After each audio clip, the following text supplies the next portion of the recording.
বর্তমানে আছি মা কামাখ্যার মন্দিরে।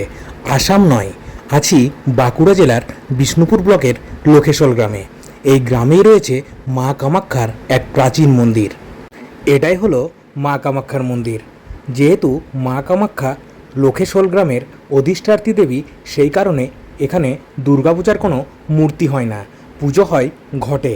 সেই সময় মাকে মূল মন্দির থেকে নিয়ে আসা হয় পাশের এই দুর্গা মন্দিরে। এখানেই চলে মায়ের পুজো।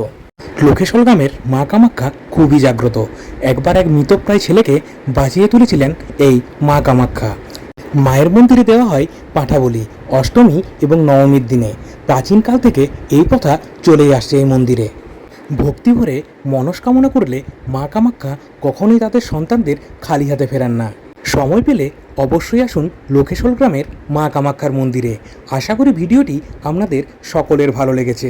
সবাই ভালো থাকবেন, সুস্থ থাকবেন এবং সুন্দরভাবে সবাই পুজো কাটান।